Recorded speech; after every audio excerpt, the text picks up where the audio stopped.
नमस्कार, सुप्रभात। आज गुरुवार 29 सितंबर। पिछले हफ्ते जीवन का भारतीय प्रतिमान, ये जो व्याख्यान माला Bhishma series of IKS talks के द्वारा Bhishma school of Indic studies के द्वारा चलाई जा रही है, उसका हमने 37वां भाग देखा। हमने जाना भारतीय शिक्षा क्षेत्र में संभ्रम, इसके बारे में। आज हम भारतीय शिक्षा के मूल तत्व और स्वरूप जानने वाले हैं। केळकर सर हमें जल्द ही ज्वाइन हो जाएंगे, तब तक हम श्लोक से शुरुआत करेंगे। ओम पूर्णमदः पूर्णमिदं पूर्णात् पूर्णमुदच्यते पूर्णस्य पूर्णमादाय पूर्णमेवावशिष्यते। ओम शांति शांति शांति।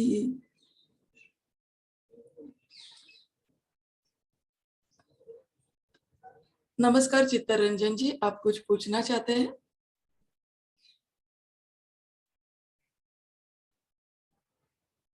चित्तरंजन जी,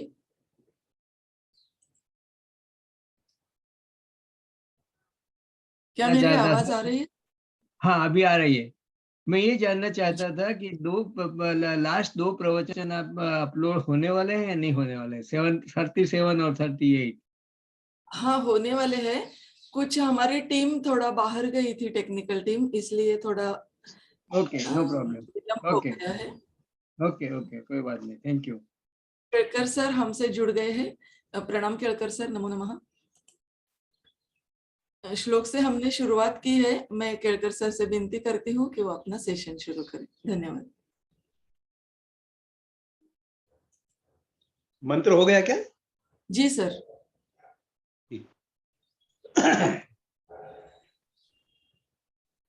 अभी तक हमने भारतीय समाज जीवन के विभिन्न पहलुओं के बारे में विचार किया है।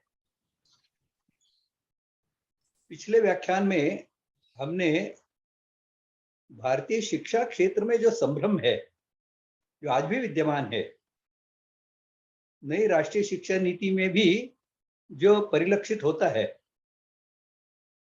उसे समझने का प्रयास किया है। आज हम भारतीय शिक्षा के आधारभूत ऐसे मूल तत्वों के बारे में कुछ जानने का प्रयास करेंगे और भारतीय शिक्षा का मोटा मोटा स्वरूप क्या था, उसका भी विचार करेंगे। यह विचार जो है, यह शिक्षा के संदर्भ में तो बिल्कुल सटीक है, लेकिन इस प्रकार की जिस प्रकार की शिक्षा का मैं वर्णन करने जा रहा हूं, इस प्रकार की ऐसी शिक्षा की प्रतिष्ठापना के लिए केवल भारतीय शिक्षा में परिवर्तन की दृष्टि रखना और उसके अनुसार परिवर्तन करना पर्याप्त नहीं है। जब तक पूरे समाज जीवन को भारतीय बनाने के प्रयास समाज जीवन के हर क्षेत्र से प्रारंभ नहीं होंगे, वहां से अपने क्षेत्र के लिए भारतीय दृष्टि रखने वाले, भारतीय दृष्टिकोण से सामर्थ्य संपन्न, समृद्धि निर्माण करने की क्षमता रखने वाले ऐसे लोग निर्माण करो, ऐसी मांग जब तक समाज जीवन के अलग अलग क्षेत्रों से नहीं उठेगी, शिक्षा हम कितने भी भारतीय तत्वों को प्रतिष्ठित करने का प्रयास करें, वह संभव नहीं होगा। ये जो विभिन्न क्षेत्रों का भारतीयकरण की दृष्टि से आज हम देख रहे हैं कि किसी भी क्षेत्र में उस क्षेत्र के भारतीयकरण का विचार ही पूर्णतः गायब है। और इसलिए आज के व्याख्यान के महत्व को हम समझें, लेकिन इसके साथ में ही आगे जो हम विभिन्न प्रकार के सामाजिक क्षेत्रों और विषयों के संदर्भ में भारतीय दृष्टि का विचार करने वाले हैं, उनमें भी हम जिस भी क्षेत्र में काम कर रहे हों, अपने अपने क्षेत्र के भारतीयकरण की दृष्टि से हम विशेष ध्यान दें। इस प्रस्तावना के साथ में मैं फिर से आज के विषय की ओर आता हूं। भारतीय शिक्षा के मूल तत्व और भारतीय शिक्षा का मोटा मोटा स्वरूप। समय की सीमा है, इसलिए बहुत गहराई से तो यह विचार नहीं हो सकता, लेकिन एक मोटी मोटी समझ जो शिक्षण क्षेत्र के बाहर के लोग भी हैं उनकी भी बने, और जो शिक्षा क्षेत्र के हैं उन्हें शिक्षण व्यवस्था के मर्म बिंदु मिल जाए। यह आज के व्याख्यान का लक्ष्य है। शिक्षा का विचार हम शुरू करते हैं तो भारत में शिक्षा का महत्व बहुत प्राचीन काल से हमारे मनीषियों ने समझ लिया था, और इसलिए एक श्रेष्ठ ऐसे शिक्षा जगत का, शिक्षा व्यवस्था का उन्होंने भारत में निर्माण करके दिखाया।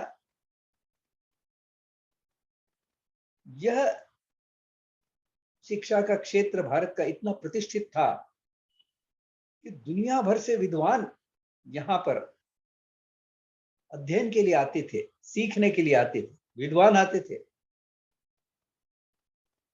राजपुत्र आते थे, प्रतिभाशाली लोग आते थे, और यहां से शिक्षा प्राप्त कर संतुष्ट होकर वापस लौटते थे। वापस लौटकर भारतीय शिक्षा की, भारतीय जीवन की श्रेष्ठता जो है उसका बखान अपने समाजों में करते थे।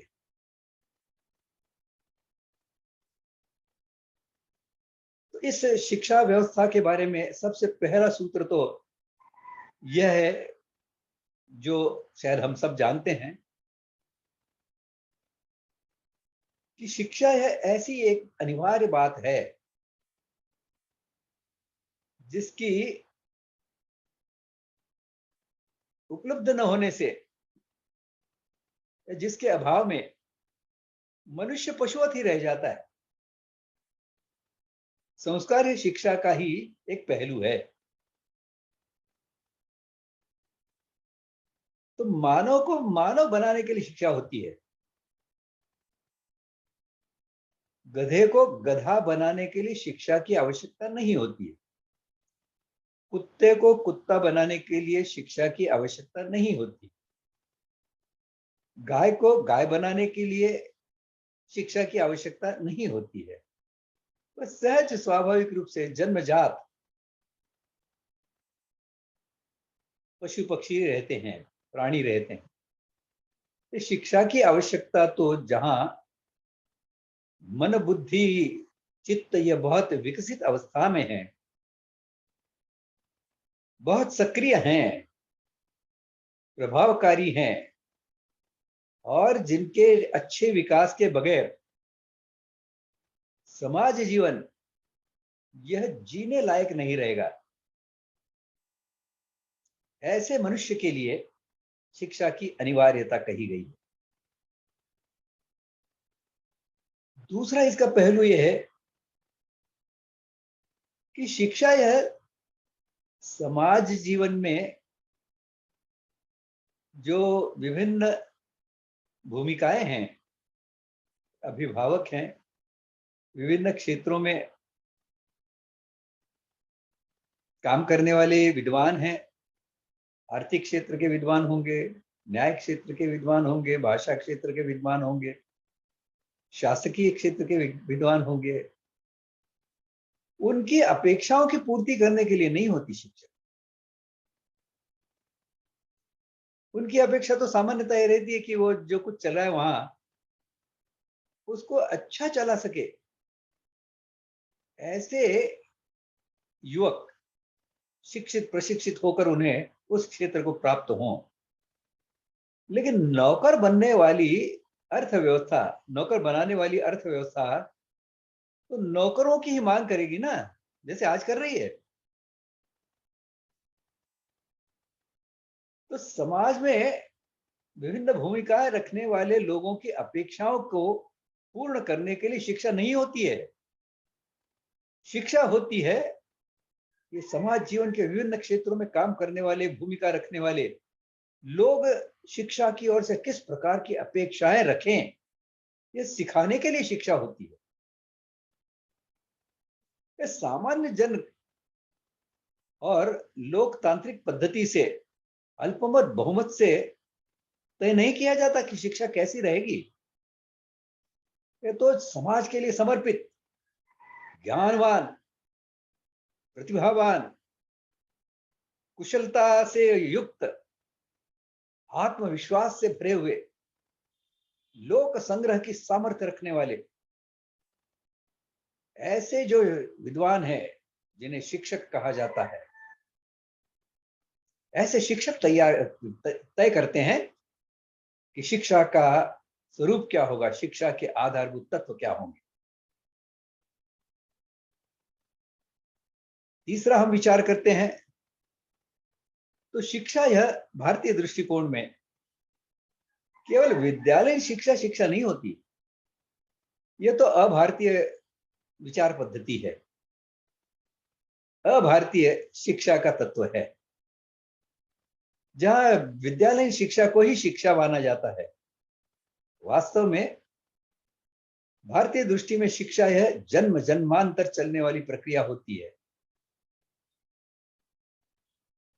इस जन्म में यह गर्भधारणा से शुरू होती है और आजीवन चलती है, मृत्यु पर्यंत चलती है। और इसलिए इस जन्म में जो जो संभव है वह उस व्यक्ति ने सीखना, और जो जो उस व्यक्ति के लिए सीखना संभव है उसे सिखाने की, उसे सीखने की प्रेरणा देने की, मार्गदर्शन करने की व्यवस्था करना, ये समाज का दायित्व। समाज में सभी आ जाते हैं, शासक भी उसी का हिस्सा है, इसके लिए शासक का भी यह दायित्व है। अब यह आजीवन चलने वाली शिक्षा स्वाभाविक है, केवल विद्या केंद्र में तो नहीं चलेगी। इसके गर्भधारणा से लेकर मृत्यु पर्यंत तक के जितने भी आयु की अवस्थाएं हैं, उन सभी अवस्थाओं के लिए शिक्षा का प्रावधान होना चाहिए। और हमारे भारतीय मनुष्यों ने अपने समाज जीवन में, भारतीय शिक्षा व्यवस्था में इस प्रकार की सहज रचना निर्माण की थी। और आगे चलते हैं।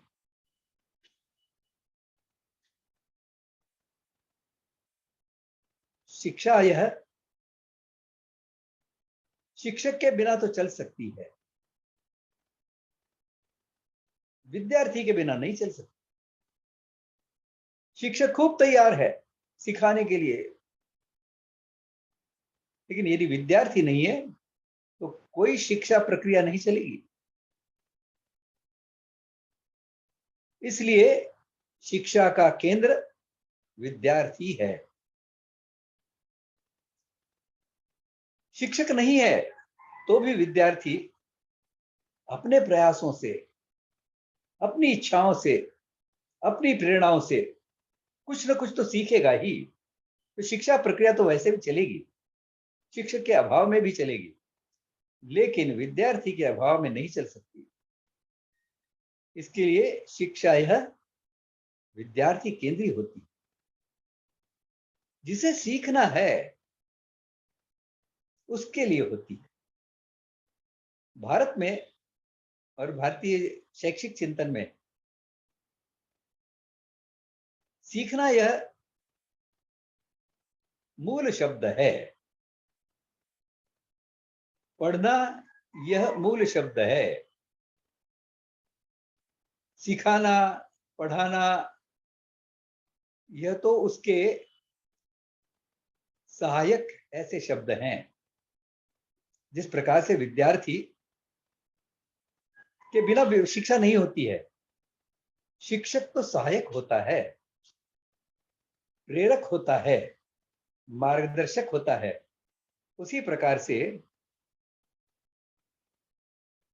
सीखने का प्रेरक रूप सिखाना होता है, पढ़ने का प्रेरक रूप पढ़ाना होता है। अभारतीय शिक्षा में ये दो भिन्न बातें हैं, जिसे अंग्रेजी में टू डिफरेंट इंफिनिटिव्स, जिसका एक दूसरे से सीधा कोई संबंध नहीं है। एक है टीचिंग और दूसरा है लर्निंग। भारत में इसके अंतर संबंध को ठीक से समझा गया था और इसीलिए एक ही शब्द में एक मूल शब्द और एक उसका प्रेरक रूप, यह हमारी शिक्षा की विशेषता है। यह सिखाया नहीं जाता, सीखा जाता है। सीखने वाला यदि चाहे मुझे नहीं सीखना है तो कोई उसे सिखा नहीं सकता। इस दृष्टि से भारतीय शिक्षा और अभारतीय शिक्षा का यह एक बहुत महत्वपूर्ण अंतर है। शिक्षा यह एक जैविक प्रक्रिया है। जैविक प्रक्रिया का अर्थ ऐसा है कि परिवर्तन तो अपेक्षित है। बालक को शिक्षित बनाना यानी कुछ पशुवत अवस्था से उसे शिक्षा और संस्कारों से युक्त करके एक श्रेष्ठ मानव की दिशा में ले जाना। महामानव नर पशु से लेकर नरोत्तम नारायण तक ले जाना, यह शिक्षा का काम होता है। यह जीवंत प्रक्रिया है, जीवमान प्रक्रिया है। यह भौतिक प्रक्रिया नहीं है। भौतिक पदार्थों के लिए परिवर्तन के लिए भौतिक प्रक्रिया का उपयोग किया जाता है, लेकिन बालक या मानव एक जीवंत इकाई होने के कारण शिक्षा यह जीवमान प्रक्रिया है और इसलिए इसे जैविक पद्धति से चलाना होता है। यांत्रिकता से इसे नहीं चलाया जा सकता। आज की जो प्रणाली है, 10:30 पर भाषा की कक्षा समाप्त होगी और गणित की कक्षा, गणित का विषय शुरू होगा। 1 घंटी बज गई। मनुष्य यह कोई यंत्र नहीं है कि मन में आया तो उसे स्विच ऑन कर दिया और जब मन चाहा तब उसको स्विच ऑफ कर दिया। मनुष्य एक जीवंत इकाई है और इसलिए शिक्षा का स्वरूप जो है यह स्विच ऑन स्विच ऑफ वाला नहीं होगा। यह तो निरंतरता का होगा। एक विषय से दूसरे विषय में सहजता से बच्चों को ले जाना।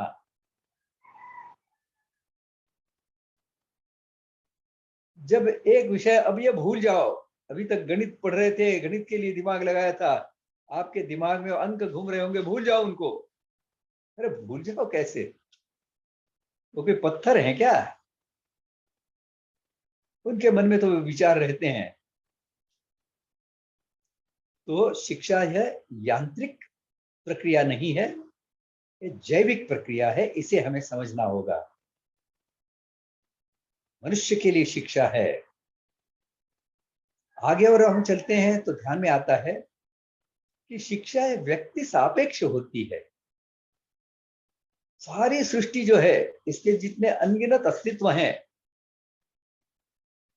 सब एक दूसरे से भिन्नता रखने वाले हैं। एक पेड़ पर करोड़ों पत्ते होंगे लेकिन एक पत्ते जैसा दूसरा पत्ता नहीं मिलेगा। इतनी इसमें विविधता है। और मानव में भी, जैसे हमने पीछे व्याख्यान में देखा था, समझा था कि जो अष्टधा प्रकृति है, पंच महाभूत और साथ में मन, बुद्धि, अहंकार, इन सबके अलग अलग प्रकार के मेल से बने होने के कारण हर बच्चा दूसरे बच्चे से भिन्न होता है।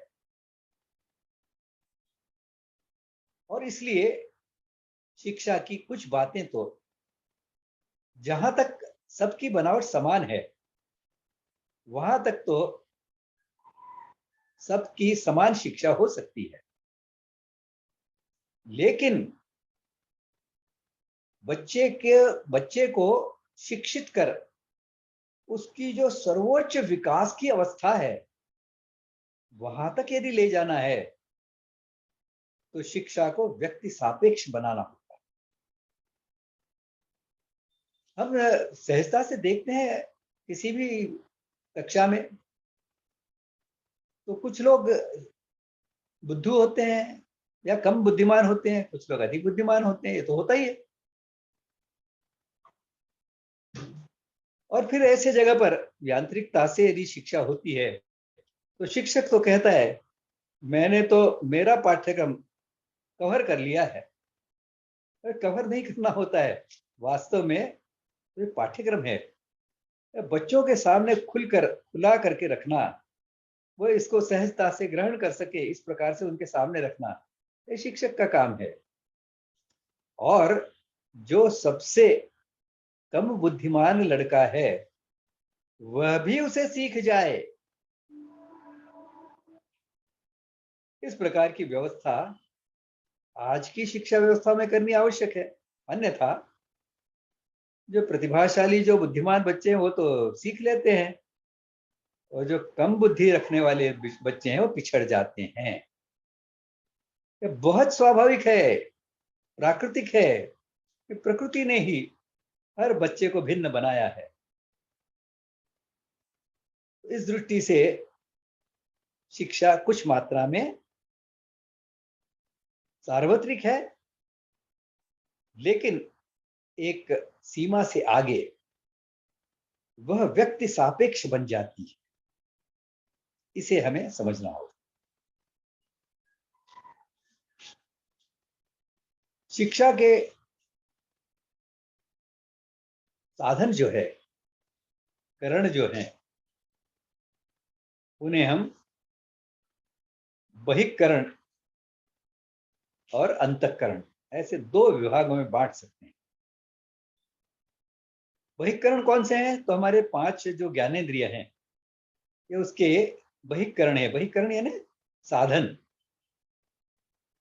आंखों से हम देखते हैं तो उसके माध्यम से कुछ ना कुछ सीखते रहते हैं, कानों से सुनते हैं तो सीखते रहते हैं। इनके साथ में ही यदि मन है, यह यदि सधा हुआ नहीं है, एकाग्र नहीं है, कोई शिक्षा नहीं हो सकती। बुद्धि यदि काम नहीं कर रही, व्यग्र है, चिंतित है, तो बुद्धि काम नहीं करती है। चित्त यदि मलिन है, देह भाव से ढका हुआ है, तो शिक्षा उतनी श्रेष्ठ नहीं बन सकती। इसलिए भारतीय शिक्षा में एक विभाजन किया गया था, क्योंकि ये जो बाह्यकरण है, पंच ज्ञानेंद्रिय है, और अंतःकरण चतुष्टय, मन, बुद्धि, चित्त और अहंकार, इनके विकास का आयु के साथ बहुत संबंध होता है। सामान्यतः ये पूरी अष्टधा प्रकृति है, इसका विकास मोटे मोटे तौर पर, या ऐसा कहें कि विकास की नींव मोटे मोटे तौर पर 15 वर्ष तक पड़ जाती है। इसीलिए 15 वर्ष तक के लिए कहा गया है प्राप्ते तु षोडशे वर्षे पुत्रम मित्र वदाचरेत। 15 वर्ष तक यदि इन बहिःकरणों की और अंतःकरण की शिक्षा यदि ठीक से दी गई है, तब जाकर 16 वर्ष से आगे बच्चा मित्र समान इतना प्रगल्भ बन जाता है, इतना सामर्थ्यवान बन जाता है, बुद्धिशील बन जाता है, उसके साथ में मित्र जैसा सलाह मशवरा कर सके। तो भारत में शिक्षा के 2 स्तर कहे गए हैं। 15 वर्ष तक की आयु में तो जो शिक्षा प्राप्ति के जो साधन हैं, बाह्यकरण और अंतःकरण, इनके विकास के लिए शिक्षा होती है। और इनके विकास की दृष्टि से विषयों की रचना की जाती है। उसके बुद्धि का विकास करना है तो गणित सिखाया जाएगा, विज्ञान सिखाया जाएगा। लेकिन उस समय 15 वर्ष की आयु तक विज्ञान यह लक्ष्य नहीं है, गणित यह लक्ष्य नहीं है। लक्ष्य तो है उसकी बुद्धि को कुशाग्र बनाना, मन को साधना है। तो मन को यदि साधा नहीं गया ठीक से, एकाग्र करने की आदत नहीं है, बुद्धि के नियंत्रण में रखने की आदत नहीं है, तो शिक्षा प्राप्त नहीं हो सकती। और इनके विकास के आयु के अलग अलग स्तर होते हैं। गर्भधारणा के समय सबसे पहले चित्त यह आकार लेता है, और चित्त पर जो संस्कार संग्रहित हैं पूर्व जन्मों के कर्म फलों के रूप में, उसके अनुसार इस जन्म में उस जीव का, उस बालक का शरीर कैसा हो, शरीर आकार लेने लग जाता है। तो यह जो कालखंड है कि शरीर आकार लेने लग जाता है, उस समय तक का गर्भधारणा तो जैसे ही हुई चित्त का विकास शुरू हो गया। तो चित्त का विकास का यह सबसे श्रेष्ठ ऐसा कालखंड है। सबसे तीव्र गति से इस गर्भावस्था के काल में चित्त का विकास हो सकता है। उससे आगे इंद्रियों का निर्माण शुरू होता है, इंद्रियों का विकास चलता है। सामान्यतः 5-6 वर्ष की आयु तक बच्चे के सभी जो बाह्यकरण हैं सक्रिय हो जाते हैं। उनकी जो संभाव्य उच्चतम ऐसी स्थिति है, उसकी नींव पड़ जाती है। सुनना कैसे, देखना कैसे, बोलना कैसे, इस प्रकार से 5 वर्ष तक की आयु तक बच्चा, उसके जो पंच ज्ञानेंद्रिय हैं और कर्मेंद्रिय भी हैं, उनके विकास का एक कालखंड होता है। इससे आगे मन के विकास का कालखंड आता है, उसके आगे बुद्धि के विकास का कालखंड आता है, उससे आगे अहंकार के विकास का कालखंड आता है, जो 15 वर्ष तक की आयु तक चलता है।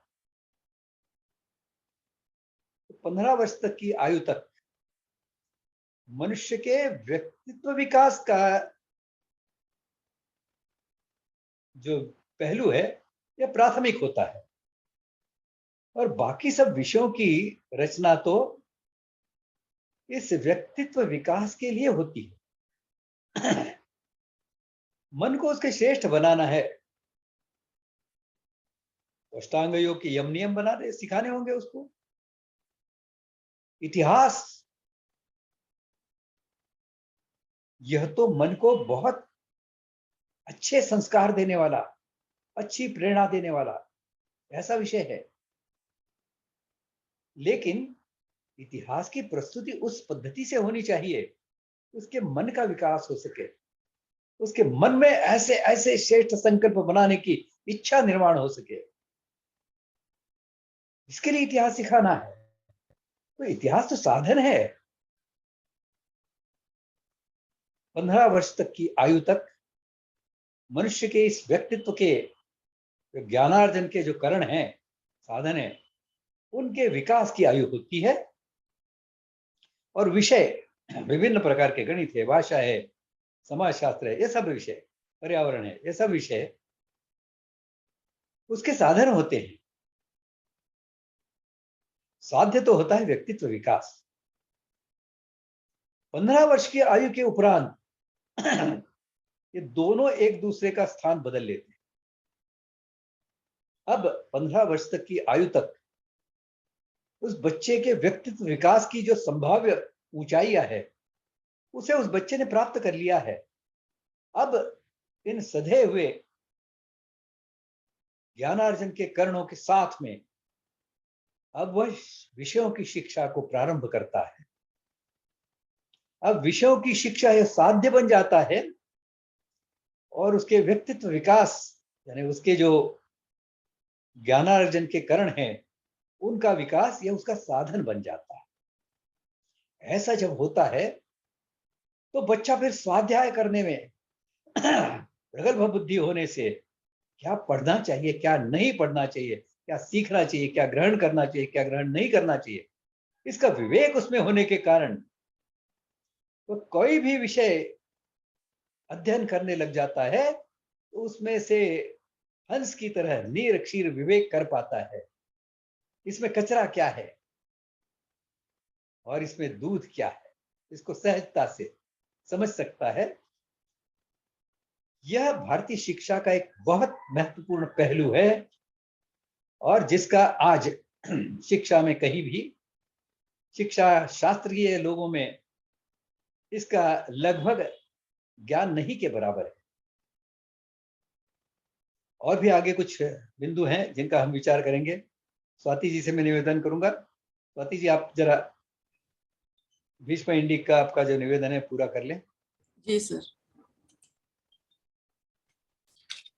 नमस्कार।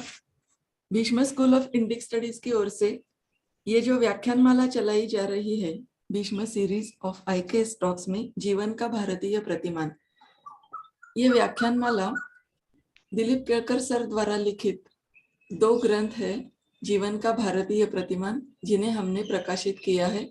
2 खंडों का एकत्रित मूल्य है 999 रुपए, लेकिन हमने छूट में ये मात्र 799 रुपए में आपके लिए उपलब्ध किए हैं।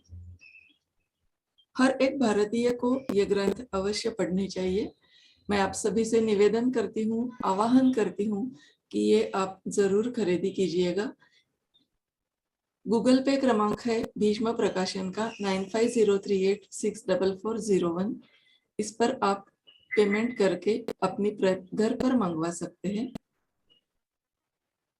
दिलीप केळकर सर द्वारा लिखित और एक महत्वपूर्ण ग्रंथ है कुटुंब सुदृढ़ीकरण।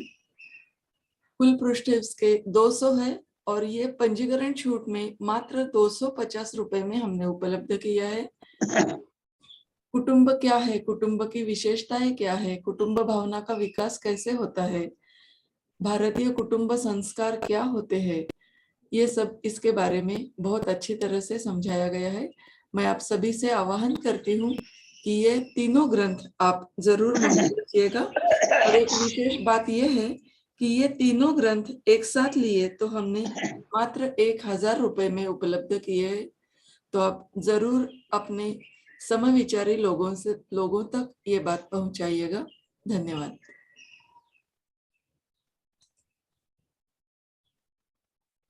धन्यवाद स्वाति जी। आगे बढ़ते हैं भारतीय शिक्षा के मूल तत्वों को लेकर।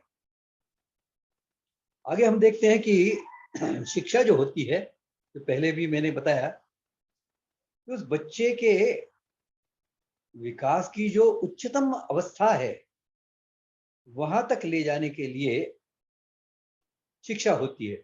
लेकिन ये विकास क्या होता है? तो व्यक्तित्व का विकास जो होता है उसका जैसा एक शरीर मन बुद्धि आत्मा इनका विकास होता है, उसके साथ में ही यह तो उसका व्यक्तिगत विकास हो गया, व्यक्तित्व का विकास हो गया। लेकिन व्यक्तित्व पूरा नहीं होता है जब तक समाज के साथ उसका जो संबंध है, उस संबंधों की शिक्षा, समाज के साथ में आत्मीयता से जीने की शिक्षा, कुटुंब भावना से जीने की शिक्षा, उससे भी आगे जो प्रकृति है, सृष्टि है, इसके अनगिनत ऐसे अस्तित्व हैं, उनके साथ में कुटुंब भावना से जीने की शिक्षा,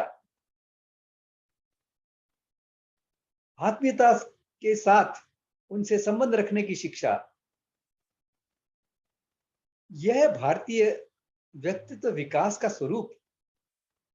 और जब तक यह व्यक्तिगत, समष्टिगत यानी समाजगत और सृष्टिगत, ऐसे तीनों का विकास जब तक नहीं होता, उस बालक का या उस व्यक्ति का विकास समग्रता में हुआ है ऐसा नहीं माना जाता। और इस प्रकार के 3 प्रकार के विकास में जब आगे बढ़ जाता है व्यक्ति, तो सहजता से जीवन का जो लक्ष्य मोक्ष है, जिसके बारे में हम पहले बात कर चुके हैं, वो मोक्ष प्राप्ति की दिशा में सहजता से बढ़ता जाता है।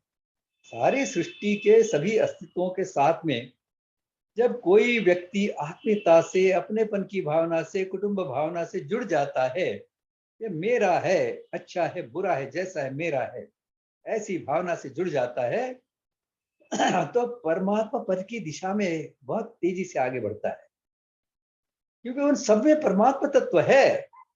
इसकी अनुभूति के कारण ही तो यह प्रेम निर्माण होता है, आत्मीयता निर्माण होती है, कुटुंब भावना निर्माण होती है। और इस दृष्टि से व्यक्तित्व का समग्र विकास, व्यक्तिगत, समष्टिगत और सृष्टिगत, और उससे आगे परमेष्टिगत विकास। लेकिन जो आगे का परमेष्टिगत विकास है, यह तो व्यक्ति को अपने मार्ग से चलकर करना होता है। इसके लिए सामान्यतः ये सामान्य शिक्षा का विषय नहीं रहता, ये तो केवल बाहर से थोड़ा सा उपदेश मात्र रह जाता है। लेकिन इसके लिए साधना तो व्यक्ति को स्वतः होकर करनी होती। तो यह भारतीय शिक्षा की समग्रता की समझ। आगे और चलते हैं तो इसी में जो मोक्ष प्राप्ति है, ये जो तीनों अवस्थाएं मैंने बताई, व्यक्तिगत विकास, समष्टिगत, सृष्टिगत विकास, इसी को ठीक से समझने के लिए पुरुषार्थ चतुष्ट की प्रस्तुति की गई है। धर्म, अर्थ, काम और मोक्ष अपनी इच्छाओं की पूर्ति करने के लिए जो प्रयास किए जाते हैं, जो धन साधन संसाधनों का उपयोग किया जाता है, जिसे अर्थ पुरुषार्थ कहते हैं, ऐसे काम पुरुषार्थ और अर्थ पुरुषार्थ दोनों को धर्म की सीमा में रखना। धर्म के व्याख्यान में हमने इसे समझा था, यतो अभ्युदय निश्रेयस सिद्धि स धर्म। धर्म की शिक्षा ही शिक्षा होती है, क्योंकि धर्म की शिक्षा जो है, यह भौतिक उन्नति, ऐहिक विकास और मोक्ष, ये दोनों को प्राप्त कराने का साधन होती है। इसलिए धर्म की शिक्षा ही वास्तव में शिक्षा होती है। मन की शिक्षा उसका एक बहुत महत्वपूर्ण पहलू है, क्योंकि इच्छाओं को इच्छा मन करता है। मन की शक्ति असीम है, और इस असीम मन को यदि नियंत्रण में न रखा जाए, तो मानव न केवल अपना, सृष्टि का विनाश की दिशा में आगे बढ़ जाता है। और इसके लिए मन की शिक्षा भी यह धर्म की शिक्षा का ही एक महत्वपूर्ण पहलू है, अंग है। बुद्धि की शिक्षा भी ऐसा ही है। बुद्धि के नियंत्रण में मन को रखना, यही बुद्धि की शिक्षा है। बुद्धि की जो तीव्रता है, जो कुशाग्रता है, तो व्यक्ति अपने साथ लेकर आता है जन्म के साथ में, और बार बार के अध्ययन से, प्रयासों से, गणितों को सुलझाने से वो इसको और कुशाग्र बना सकता है। इस प्रकार से व्यक्तित्व विकास उच्चतम स्तर तक ले जाना ये शिक्षा का काम होता है। अब यह शिक्षा बच्चा प्राप्त करे, इसके लिए शिक्षक एक सहायक के रूप में होता है, मार्गदर्शक के रूप में होता है, प्रेरक के रूप में होता है, प्रेरणा देता है। वो उसके मन के विकास के लिए जब वो इतिहास की कहानी बताता है तो बच्चे ऐसे अस्मिता के भाव से भर जाते हैं, आत्मविश्वास के आधार से हम भी कुछ करेंगे ऐसा विचार करने लग जाते हैं। जब शिवाजी की कथा शिक्षक बताता है तो बच्चे उसमें इतने रम्माण हो जाते हैं, उन्हें ऐसे लगने लगता है कि जैसे वो खुद ही शिवाजी हैं और अब सामने एक शत्रु आया है, इसका संहार मैं करूंगा। ऐसा एक सहज भाव उनके मन में मन की शिक्षा के लिए बहुत महत्वपूर्ण पहलू है। लेकिन ऐसा मन की शिक्षा देने वाला, धर्म की शिक्षा देने वाला, कर्म की शिक्षा देने वाला जो शिक्षक है, यह भी इसका एक बहुत महत्वपूर्ण पहलू है शिक्षा का। शिक्षक जो है यह सबसे करीब से बच्चों को देखने वाला व्यक्तित्व है। माता पिता होते हैं वो तो केवल अपने बच्चे को देखते हैं, समाज जो है वो तो कभी कभी बच्चा उनके संपर्क में आता है तब उसको देखते। जो संस्था के संचालक हैं वो तो शायद ही कुछ बच्चों को जानते हैं, लेकिन शिक्षक ऐसा एक व्यक्ति है कि उसकी कक्षा में पढ़ने वाले हर बच्चे को समझने की, उस बच्चे के विकास की दिशा क्या होगी, इसे समझने का अवसर जिसे मिला है, ऐसा व्यक्ति है। और इस दृष्टि से शिक्षा स्वायत्त तो होनी चाहिए। स्वायत्त का अर्थ है शिक्षकाधिष्ठित होनी चाहिए। जिस समाज में शिक्षक सर्वोच्च सम्मान पाता है वह समाज विश्व में सर्वोच्च सम्मान का पात्र बनता है। भारत विश्व गुरु रहा, उसके पीछे एक बहुत महत्वपूर्ण कारण यह भी था, हमारे यहाँ जो गुरु का सम्मान था शासक के सम्मान से बढ़कर हुआ करता था। लेकिन आज परिस्थिति ऐसी हो गई है कि शिक्षण क्षेत्र में कौन जाते हैं सीखने के लिए? जो प्रतिभाशाली बच्चे हैं अपवाद से ही कोई जाते हैं शिक्षा क्षेत्र में। अन्य जो व्यावसायिक बहुत सारा पैसा देने वाले ऐसे विषयों को जो सब लोग पसंद करते हैं, सब बुद्धिमान बच्चे उधर चले जाते हैं और फिर जो बच जाते हैं वो आते हैं शिक्षा क्षेत्र में। कल्पना कीजिए कि घटिया शिक्षक शिक्षा की क्या व्यवस्था करेगा, क्या परिस्थिति निर्माण करेगा, कैसी हालत बना देगा। और ऐसा घटिया शिक्षक पीढ़ी दर पीढ़ी जब मिलता रहेगा तो शिक्षा की अवस्था क्या होगी हम समझ सकते हैं। यही हो रहा है, यही होगा यदि हमने जीवन के प्रतिमान को भारतीय नहीं बनाया। क्यों? अन्यथा भारतीय ढंग का शिक्षक, जैसे पिछले व्याख्यान में मैंने बताया था कि दो अंग्रेजों ने प्रयास भी किया था कि भारत जैसा या भारत जैसे कुछ विद्यालय इंग्लैंड में शुरू करें, लेकिन उनकी समझ में आया कि भारत में लाखों की संख्या में विद्यालय चलाने वाले जो शिक्षक थे, ऐसा एक शिक्षक वो निर्माण नहीं कर पाए। तो शिक्षा यह तो एक ढंग से देखा जाए तो मूर्तिमंत शिक्षा का स्वरूप होता है, एजुकेशन पर्सोनिफाइड, ऐसा अंग्रेजी में इसका वर्णन किया जा सकता है। तो शिक्षा है शिक्षकाधिष्ठित होनी चाहिए। आज यह शासनाधिष्ठित है।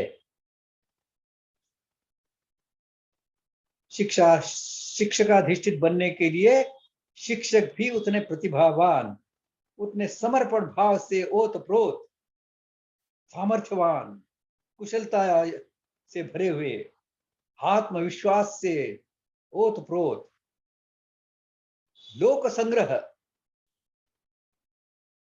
करने वाले ऐसे होने चाहिए। ऐसे जब शिक्षक होते हैं, श्रेष्ठ आपको डॉक्टर बनाना है, अब घटिया शिक्षक बना सकेगा क्या?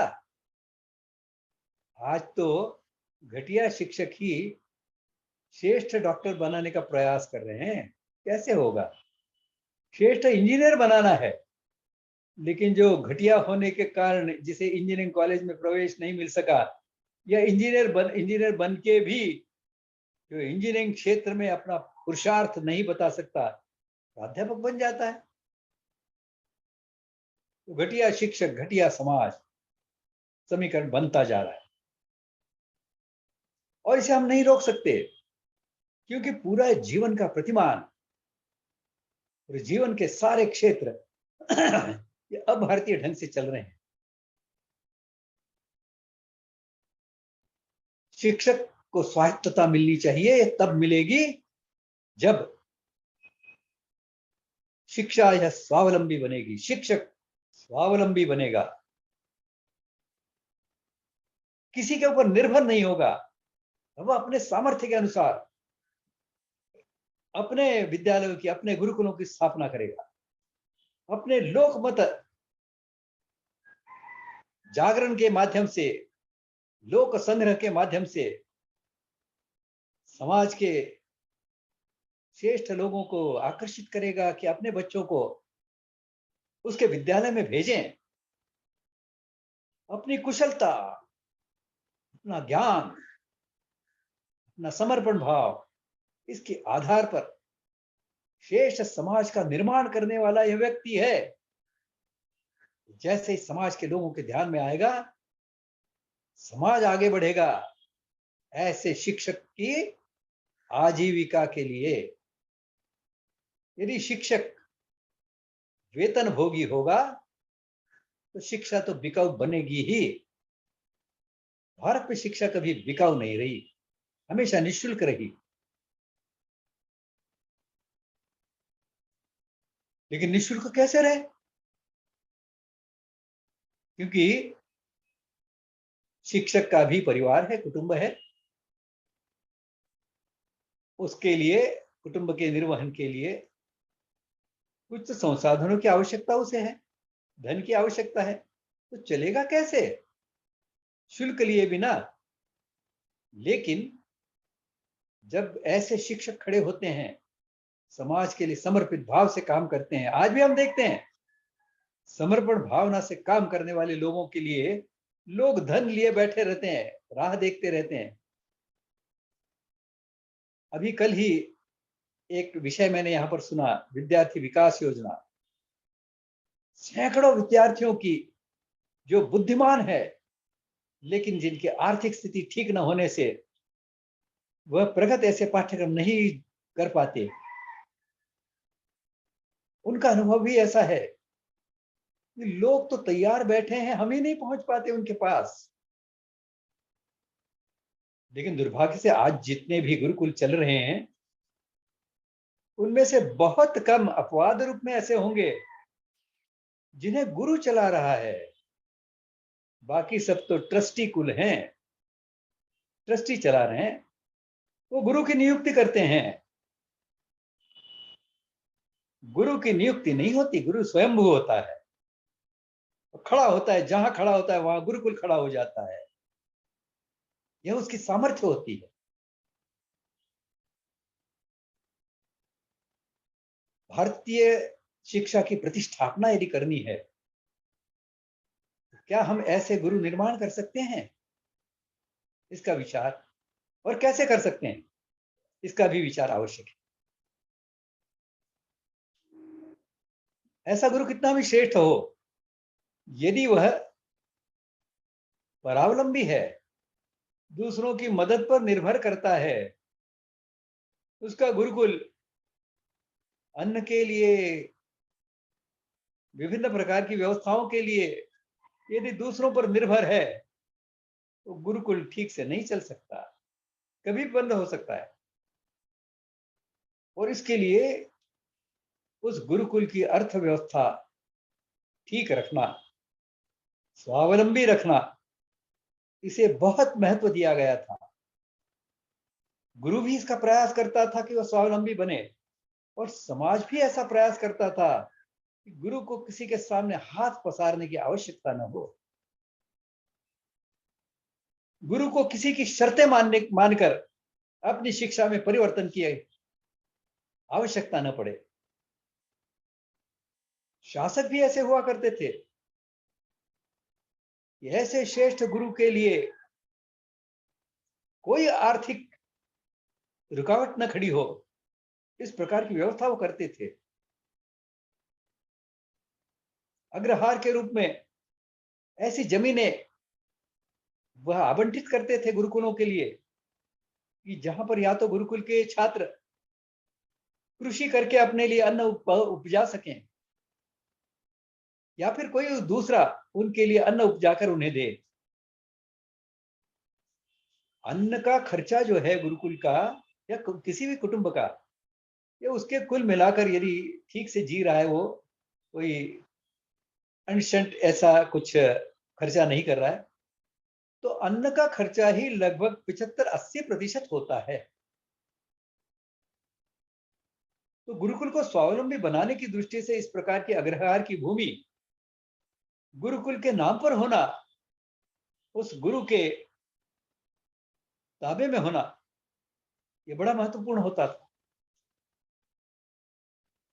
ऐसे श्रेष्ठ गुरुकुल अच्छी तरह से चले, क्योंकि ऐसे श्रेष्ठ गुरुकुल अच्छे मानव का निर्माण करेंगे, और अच्छे मानव होंगे, विवेकवान होंगे, तो उनके ऊपर शासन करना बहुत सरल होगा, क्योंकि समाज में झगड़े टंटे ही नहीं होंगे। धर्म का अनुपालन करने वाला सब जब समाज होता है, तो उसका वर्णन किया गया, हमने सुना है, न राज्यम न राजासित न दंड्यो न च दांडिका धर्मेणैव प्रजा सर्वम रक्षति स्म परस्परम। धर्म के अनुसार जब समाज जीवन चलता है तो शासन की आवश्यकता नहीं होती है। शासन के लिए यह कर्तव्य का, दायित्व का भी हिस्सा है और स्वार्थ का भी हिस्सा है। शासन अच्छी तरह से कर सके, इसके लिए अच्छे अच्छे विद्वान गुरुकुल चलाने वाले, ऐसे विद्वान मेरे राज्य में आकर बसे, ऐसा प्रयास शासक किया करते थे। और निःशुल्क शिक्षा होती थी, उसके और भी पहलू हुआ करते थे, क्योंकि शासक समाज ये तो बाद में आते थे। गुरु को तो गुरुकुल शुरू करना है, तब से ही खर्चा करना है, तो समित पाणी होकर बच्चे आते। समित पाणी का अर्थ है जिसके पास कुछ नहीं हो, समिधा लेकर आ जाए, यदि पात्र है तो उसे गुरुकुल में प्रवेश अवश्य मिलेगा। और समित पाणी का अर्थ यह भी होता था कि जिसका घर एक समृद्ध घर, ऐसा घर है, वो अपने साथ में अपनी समृद्धि को शोभा प्राप्त हो, इस प्रकार का धन लेकर प्रवेश के लिए आता। तो समित पाणिता से मांगा नहीं जाता था कि इतना प्रवेश शुल्क आपका इतना होगा, तो लोगों पर छोड़ दिया जाता था। और लोग भी ऐसे श्रेष्ठ गुरुकुल में श्रेष्ठ मानव बनने के लिए मेरा बच्चा जाने वाला है, तो उसे समित पाणी बनाकर अधिक से अधिक धन देकर उसको भेजना गुरुकुल, यह हर अभिभावक अपना कर्तव्य समझता था। इसके अलावा गुरुदक्षिणा हुआ करती थी। गुरुदक्षिणा भी तय हुआ नहीं करती थी, गुरु नहीं बताता था। यह तो विद्यार्थी ने अपने भाव के आधार, अपनी श्रद्धा के आधार पर, अपनी कौटुंबिक जो आर्थिक स्थिति है उसके आधार पर गुरु दक्षिणा कितनी देना यह तय करता था, विद्यार्थी तय करता था। इसके अलावा जो बहुत वर्षों तक गुरुकुल चलता था, तो जो पूर्व छात्र थे होते थे वह भी गुरुकुल को हर प्रकार से सहायता देने के लिए तत्पर होते थे। इसके भी अलावा जैसे मैंने बताया कि गुरुकुल के पास जो जमीन है, भूमि है, उसके ऊपर कृषि के आधार पर उसके ऊपर जो अलग अलग प्रकार के उपस्कर बनाने हैं, फर्नीचर बनाने हैं, वो बनाने के लिए, उसके लिए आवश्यक वस्त्र निर्माण करने के लिए, इस प्रकार के जितने भी कौशल गुरुकुल में बच्चों को सिखाए जा सकते थे वो सहजता से सीखते थे बच्चे। और केवल कोई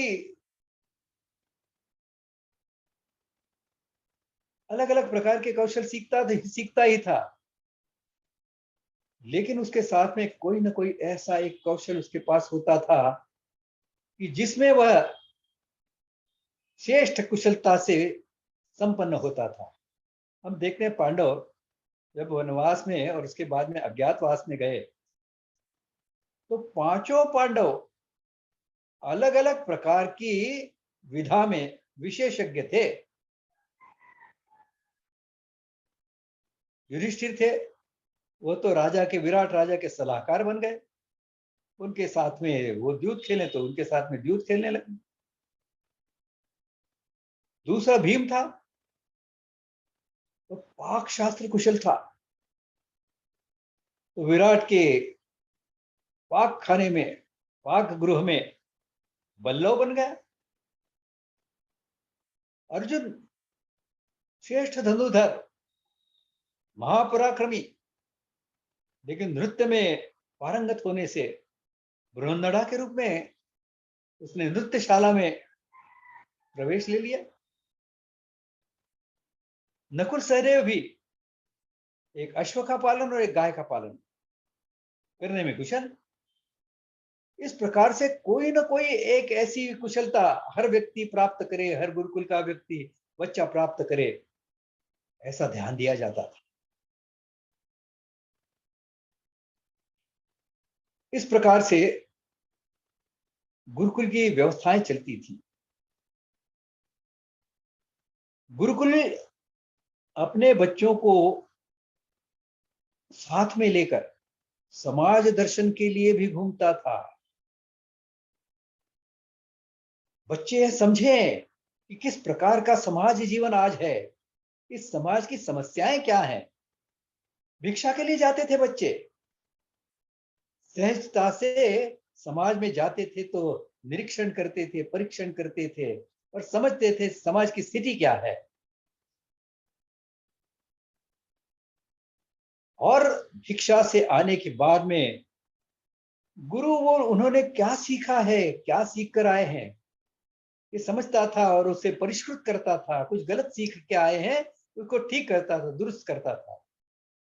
और एक सबसे बड़ी शिक्षण व्यवस्था की दृष्टि से महत्वपूर्ण बात जो है वो यह थी कि हमारे शिक्षा के सारे केंद्र जो थे ये कुटुंब आधारित थे। कुटुंब शिक्षा इसका पहला चरण हुआ करता था। दूसरा चरण विद्या केंद्र की शिक्षा, जिसे गुरुकुल कहते थे, फिर ये कुल होता था, कुटुंब होता था, और उससे आगे जाकर आजीवन की शिक्षा होती थी, वो उसे ग्राम कुल में मिलती थी। यह ग्राम भी ग्राम कुल होता था। कौटुंबिक वातावरण में, कौटुंबिक परिप्रेक्ष्य में जब बच्चा कुछ सीखता है तो बहुत अच्छी तरह सीखता है। अपनेपन की भावना होती है, सिखाने वाला मेरा हितकारक है, मेरे हित की ही बात करेगा, ऐसा विश्वास, श्रद्धा उसकी होती है। और इस दृष्टि से इस भारतीय शिक्षा के मूल तत्व और इसके जो विभिन्न प्रत्यक्ष स्वरूप के पहलू है उनको हमने जानने का प्रयास किया है। सबसे अंत में समावर्तन संदेश हुआ करता था। गृहस्थ जीवन में कैसे जीना है यह उसमें बताया जाता था, और उसकी शिक्षा यह गुरुकुल में हुआ करती थी। उन सब बिंदुओं की, सत्यम वद धर्मंचर स्वाध्यायान मा प्रमदा, सबकी शिक्षा मातृदेवो भव, पितृदेवो भव, अतिथि देवो भव, आचार्य देवो भव, सबकी शिक्षा। सबसे अंत में जो श्रेष्ठतम शिक्षा का स्वरूप कैसा हुआ करता था, इसका वर्णन पीछे भी मैंने एक बार बताया है। वृक्षम वटन तरोर्मूले वृद्धा शिक्षा शिष्य गुरोर्युवः। युवक गुरु, युवक जो है, गुरु जो है युवक है, और शिष्य जो है यह वृद्ध है। गुरोस्तु मौनम व्याख्यानम, गुरु मौन है, व्याख्यान ने वैखरी से, वाणी से कुछ नहीं कह रहा है। गुरोस्तु मौनम व्याख्यानम, मौन एक शब्द का भी उच्चारण न करते हुए व्याख्यान चल रहा है। मौन व्याख्यान, मन से मन तक शिक्षा पहुंच रही है। ये शिक्षा का श्रेष्ठतम स्वरूप हमारे यहाँ लोगों ने प्राप्त किया था। आज के लिए मुझे ऐसा लगता है कि यही पर्याप्त है। अगला हमारा जो विषय होगा, यह होगा भारतीय भाषा विषयक दृष्टि। शिक्षा तो भाषा से चलती। अगले व्याख्यान में हम भारतीय भाषा विषयक दृष्टि के बारे में कुछ विचार करेंगे। धन्यवाद।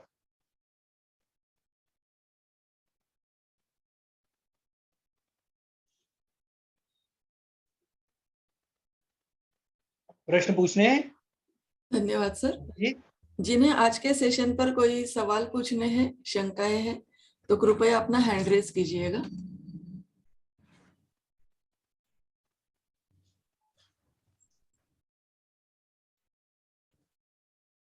संदीप जी पहला सवाल पूछना चाहते हैं। Sandeep ji, just a minute, मैं चेंज करती हूँ सेटिंग। जी, अनम्यूट करके पूछिए। बिल्कुल सर, बिल्कुल सर। प्रश्न विचारायचे आधी गुरुजी सर. प्रणाम। स्वाति जी, जी 2 मिनट के लिए मुझे थोड़ी सी उत्तम. रुकने की आवश्यकता है। जी जी, जरूर जरूर। वापस लौटता हूँ, बाकी सब जी। बने रहें इसे ही। जी जी।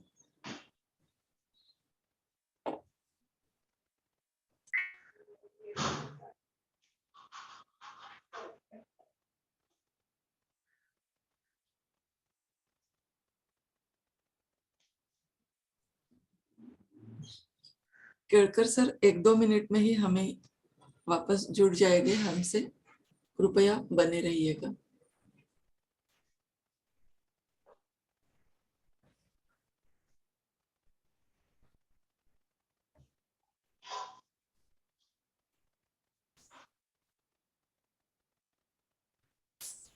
जैसे कि आप सभी जानते हैं, Bhishma school of Indic studies के द्वारा बहुत सारे कोर्सेज चलाए जाते हैं। 3 महीनों के सर्टिफिकेट कोर्सेज हम चलाते हैं। हमने मास्टर्स कोर्सेज भी लॉन्च किए हैं।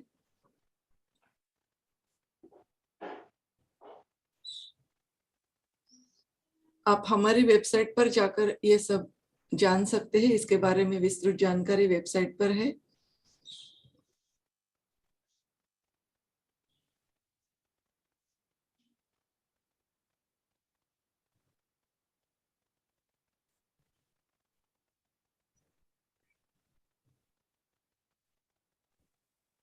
स्वाति जी, ऐसा कोई प्रयोजन या कुछ अ, आप लोग प्लान करते हो कि जो स्टूडेंट्स पास आउट होते हैं, सर्टिफिकेट कोर्सेज करते हैं, हाँ उसके बाद उनका कुछ समय तक या तो मार्गदर्शन रहे? क्योंकि मेरी धर्मपत्नी ने भी 3 महीने का जो अपना वेदों का कोर्स था, हाँ हाँ संपूर्ण वेदों का, वो जी कोर्स किया था। लेकिन उसके बाद हम इंटरनली डिस्कस करके अपने आप थोड़ा सा करते रहते कि इसको किस डायरेक्शन में यूज करना है, या क्योंकि विद्या ग्रहण करके उसका अनुसरण विद्यार्थी एक समय तक कर सकता है, लेकिन कहीं ना कहीं जो भारतीयकरण की हम जब बात कर रहे हैं, तो जो भी स्टूडेंट सर्टिफिकेट कोर्सेज या कोई भी कोर्स कर रहा है, तो उसके बाद उसको उसका अगर 1-2 सेशन में मेंटोरिंग रहे, या फिर 1-2 महीने तक मंथली बेसिस पे या वीकली मतलब बाई 15 डेज फोर्टनाइटली बेसिस पे अगर उनका कोई मेंटरशिप कर सके, उनका मार्गदर्शन कर सके, तो उससे एक संपूर्ण बिंदु तक पहुंचने का एक कार्य पूरा हो जाएगा। अदरवाइज देखने में आया है, मैं अपना अनुभव बता रहा हूँ कि उसके बाद वो कोर्स तो कर लिया, उसके बाद ग्रहण भी कर लिया, लेकिन हम्म, वो बन नहीं रहता है, मतलब बन बन इन द सेंस कि वो आपके मस्तिष्क में भी, आपके आचरण में भी वो आप कैरी फॉरवर्ड नहीं कर पाएंगे। आपने जैसे खाना खाया और बस भूल गए, निकल गया, खत्म, ऐसा करके ही ज्ञान रह जा रहा है। तो मेरा एक सुझाव समझिए, या फिर मेरा एक जो भी फीडबैक है, हम्म। तो कोर्सेज के पॉइंट ऑफ व्यू से अगर हम ऐसा कुछ लागू कर सके। जी, ये बहुत अच्छा सुझाव है। हम इसके बारे में सोचेंगे, और समय की मतलब उपलब्धि कैसे है इस पर यह निर्भर करेगा, क्योंकि जी हमारे मेंटर्स भी बहुत व्यस्त रहते हैं। जी जी जी तो देखते हैं कैसा होकर सकता है, तो हम इस दस पर से जरूर 15 मिनट भी बहुत रहेंगे, बिल्कुल 10 से 15 मिनट भी बहुत हैं। मैं एक अब गुरुजी हाँ से भी अगर 10 मिनट हमारी बात हो जाती है महीने में एक बार, तो हमें एक मार्गदर्शन रहता है, क्लिक रहता है कि जी हमें उनके पास कोई भी डाउट है तो। ठीक है, जी। थैंक यू, धन्यवाद आपका। अच्छा, आप अपना सवाल पूछिए, केड़कर सर आ गए हैं। गुरुजी प्रणाम। प्रणाम। गुरुजी, आपने पिछले सत्र में जो किया था कि जो शिक्षण के माध्यम के बारे में सोच रहे हैं, केवल अभी जो शिक्षण के बारे में सोच रहे हो वो तो अच्छी बात है, लेकिन रोजगार स्वरूप, मतलब रोजगार नहीं, केवल पूरे जीवन का भारतीयकरण हो तब जाके बात बनेगी, चाहे वो न्याय क्षेत्र हो, कोई हर हर क्षेत्र में। तो मेरा आज के संदर्भ में क्वेश्चन ये है कि शिक्षा को भारतीयकरण करने के लिए, जैसे आपने अभी एक ये जो शुरू किया है, भारत जीवन का भारतीय प्रतिमान के जो जिन्होंने भी इच्छा जताई है कि इस कोर्स को करेंगे, तो उस कोर्स से कहीं ना कहीं हम क्या गुरु निर्माण करने की एक दिशा है, या मतलब उसका उद्देश्य जानने की कोशिश कर रहा था मैं। कैसा है ये, हम जो शिक्षा की प्रक्रिया है ना, जी इसे हम ठीक से समझें। देखना, देखने से हम सीखते हैं कुछ, पढ़ने से हम जो देखते हैं उससे और अधिक अच्छा सीखते हैं।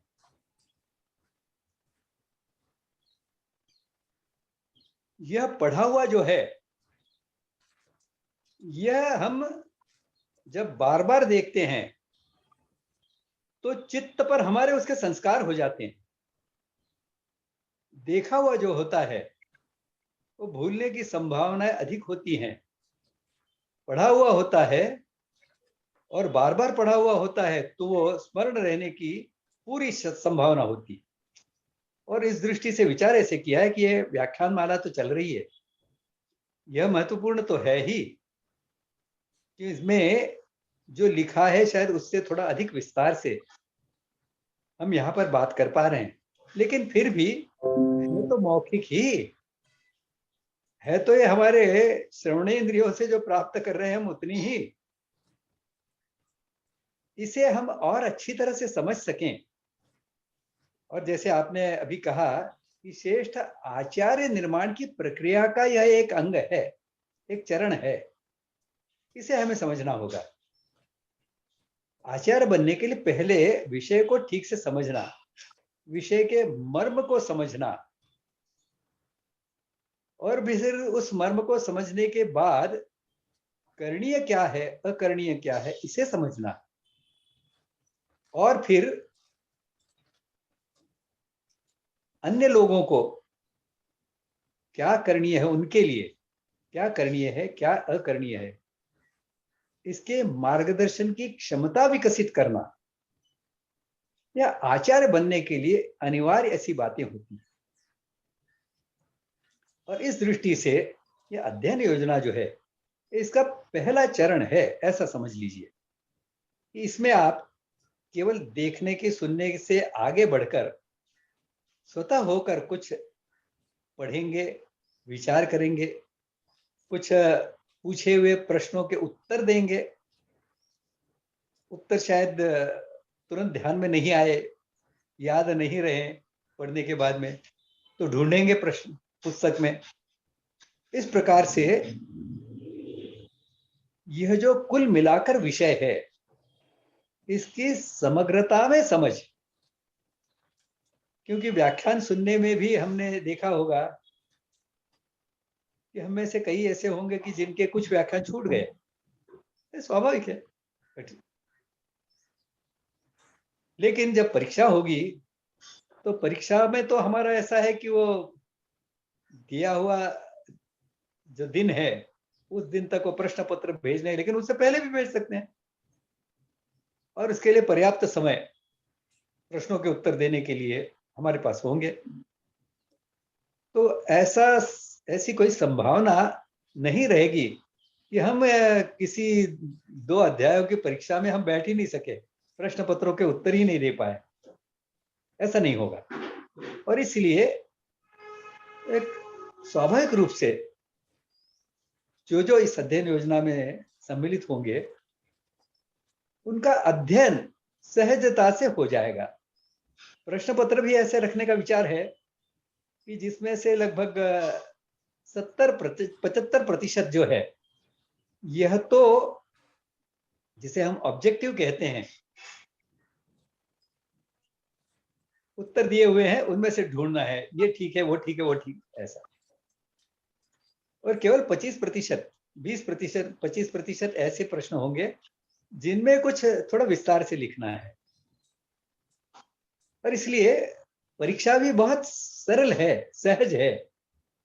बस उसके निमित्त से हम सब वह पुस्तक पढ़ें और जब पूरे विषय होंगे तब जो अंतिम परीक्षा होगी, वार्षिक परीक्षा होगी, उसमें पूरे 2 खंडों का परीक्षा के लिए विषय का उसमें समावेश होगा। तो उस समय तक हम इस पूरे विषय को समग्रता में समझने वाले लोग बन जाएंगे। ये इसका महत्व है। धन्यवाद गुरु जी।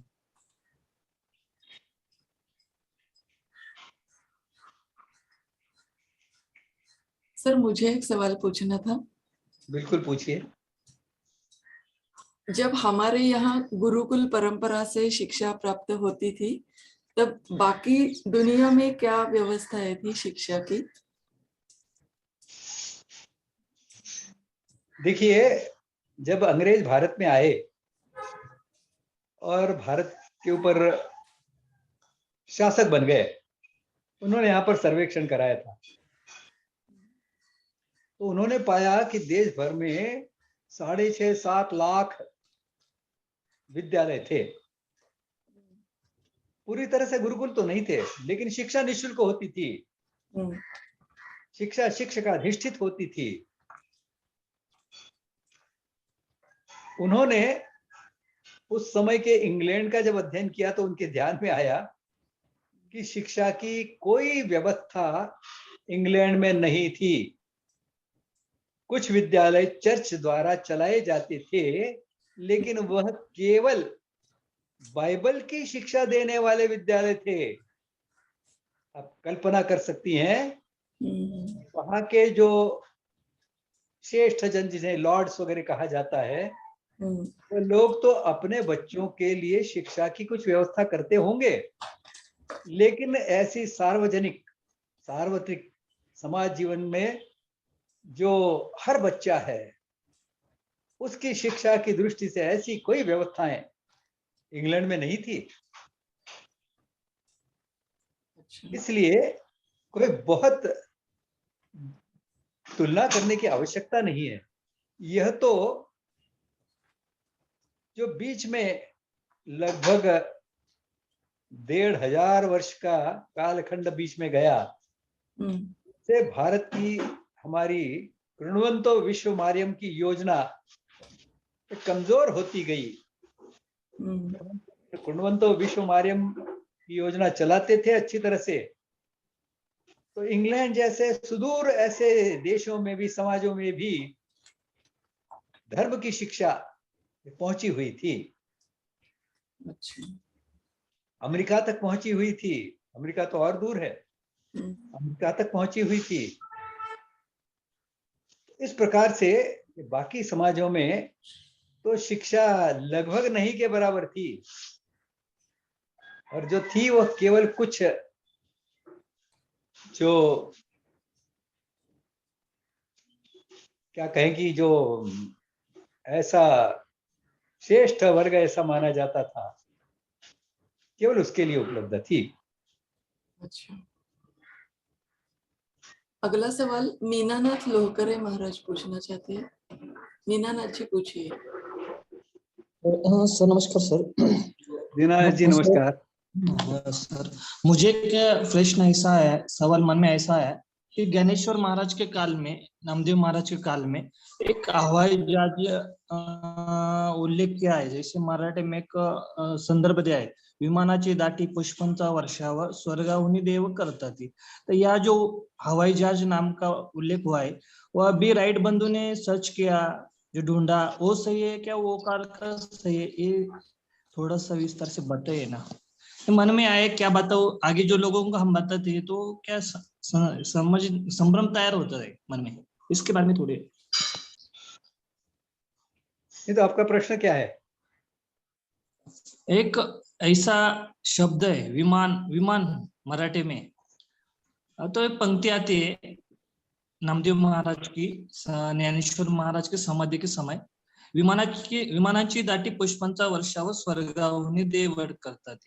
तो उसमें विमाना ये शब्द है जो हिंदी में हवाई जहाज बोलते, तो ये हवाई जहाज का सर्च, शोध उस काल में लगा हुआ ये सही है कि अभी राइट बंधु ने लगवाया ये सही है, ऐसा इसमें संभ्रम तैयार हो जाता है। इसके बारे में आप थोड़ा सा बताइए। आपने जो पूछा है ठीक है प्रश्न। भारत में विमान विद्या ये बहुत प्राचीन काल से चली आ रही है, लेकिन हमारे यहाँ भारत में विमान निर्माण का जो प्रौद्योगिकी थी उसका कभी सार्वत्रिकीकरण नहीं हुआ। विमान तो जो देवों का खजांची, कोषागार प्रमुख जो कुबेर था, उसके पास ये पुष्पक विमान हुआ करता था। रावण ने उस कुबेर से छीना था इसको। अब ये पुष्पक विमान जो है, यह तो विमान का एक बहुत छोटा ऐसा स्वरूप था, लेकिन विमानों का जो वर्णन भारद्वाज मुनि द्वारा लिखित यंत्र सर्वस्व में प्राप्त होता है, जिसका एक प्रकरण है विमान विद्या। अब ये पूरा तो उपलब्ध नहीं है, वो ग्रंथ भी पूरा उपलब्ध नहीं है, लेकिन उसके जो खंडित खंडित ऐसे जो टुकड़े मिले हैं, उनके आधार पर कुछ प्रयोग किए गए हैं। हैदराबाद में बिरला इंस्टीट्यूट ने इसके ऊपर कुछ खोज कार्य किया और वह ऐसा धातु बनाने में सफल हुए जिसका वर्णन इस विमान विद्या ग्रंथ में किया गया। ये जो धातु था, इसका निर्माण उन्होंने वनस्पतियों के पेड़ पौधों के माध्यम से किया था, और इस धातु की विशेषता यह थी कि यह एल्यूमिनियम से हल्का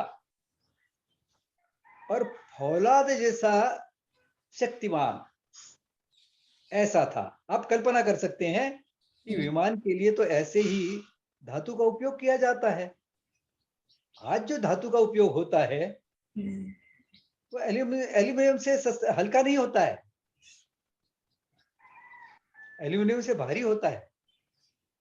लेकिन यह जो धातु छोटा सा छोटे मात्रा में निर्माण कर पाए थे, वो प्रक्रिया बहुत महंगी और बहुत दीर्घकालीन ऐसी प्रक्रिया थी, लेकिन प्रयोग करके उन्होंने इस प्रकार का, जिसे तमोगर्भ लोह कहते हैं, ऐसा वो बना पाए थे। ऐसे कुछ प्रयोग, ऐसे कुछ अध्ययन आज भी चल रहे हैं भारत में। और राइट बंधुओं ने जो निर्माण किया उससे तो कुछ वर्ष पहले ही भारत में विमान विद्या प्रकरण के आधार पर ही शिवकर बापूजी तळपदे नाम के वैज्ञानिक हुए।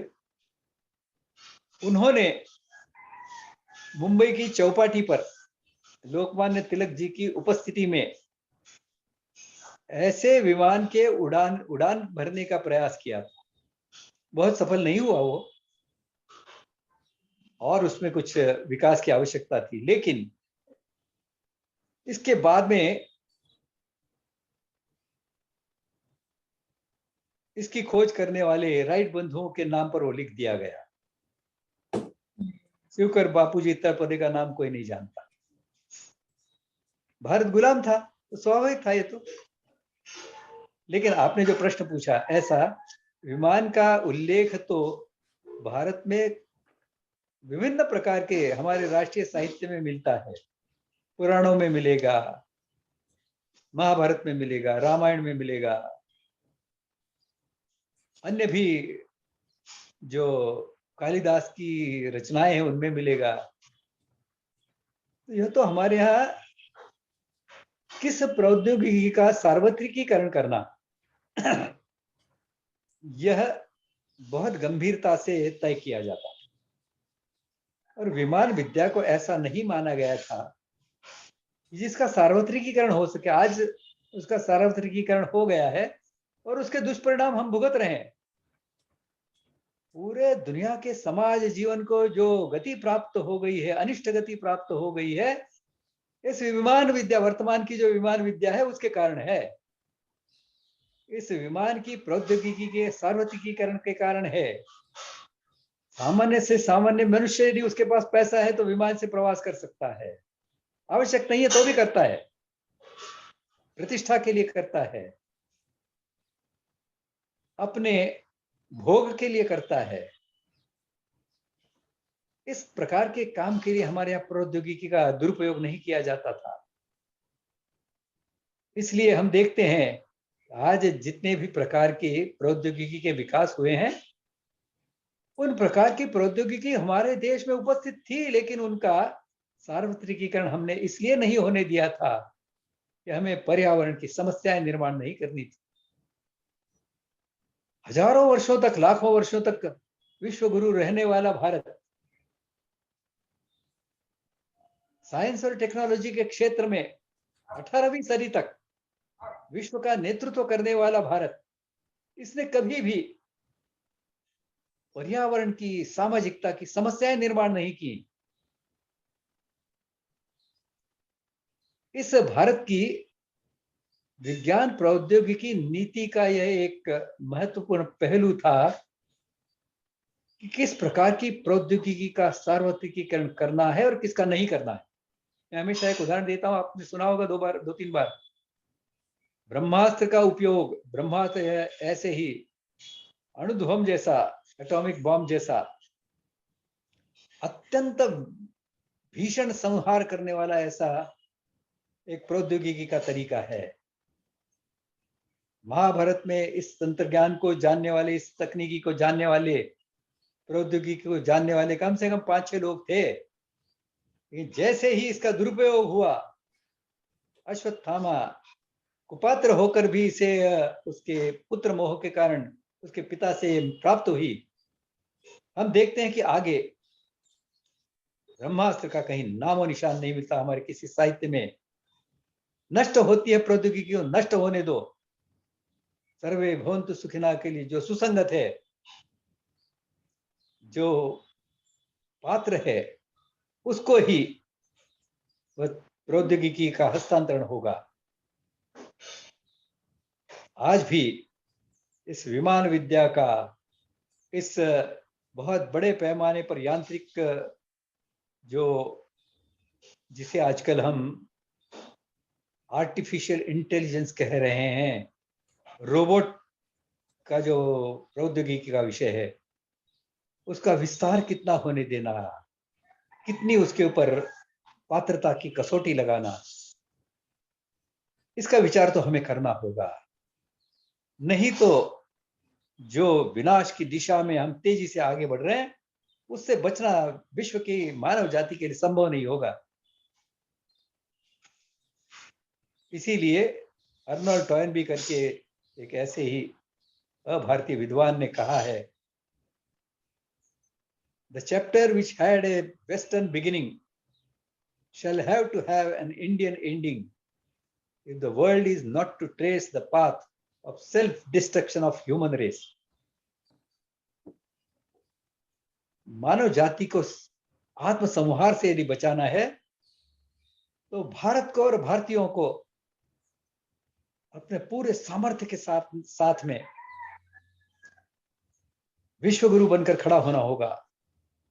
विश्व गुरु का एक पहलू विश्व की सबसे सामर्थ्यवान ऐसी सामरिक शक्ति के रूप में भी होगा।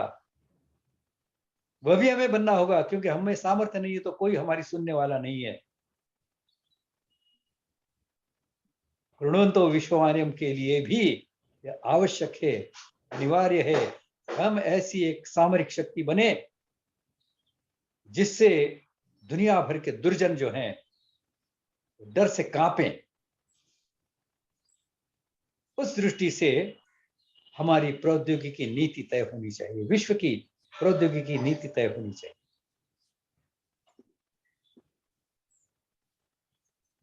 धन्यवाद सर। आज के सत्र में यही रुकेंगे। श्लोक से हम समारोप करेंगे। अगले गुरुवार को यानी 6 अक्टूबर को हम वापस फिर से मिलने वाले हैं। उसका विषय भाषा विषयक दृष्टि होगा। जी, भारतीय भाषा विषयक दृष्टि।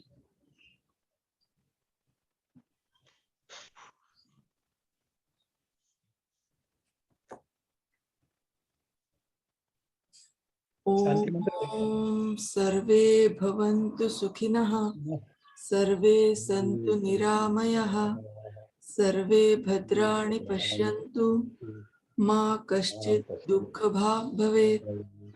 ओम शांति शांति शांति।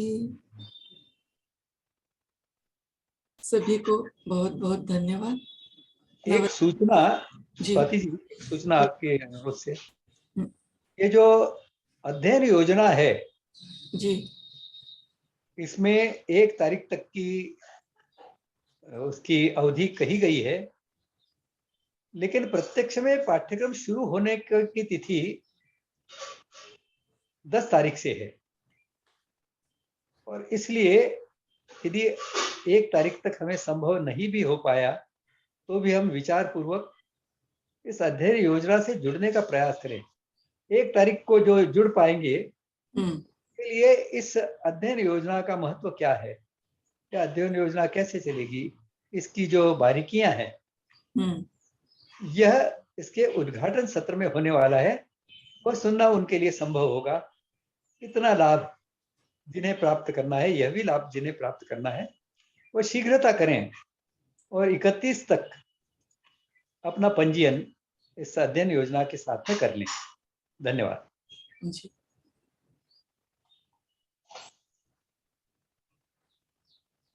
धन्यवाद। अगले गुरुवार को फिर मिलेंगे। नमस्ते। आपका दिन शुभ हो।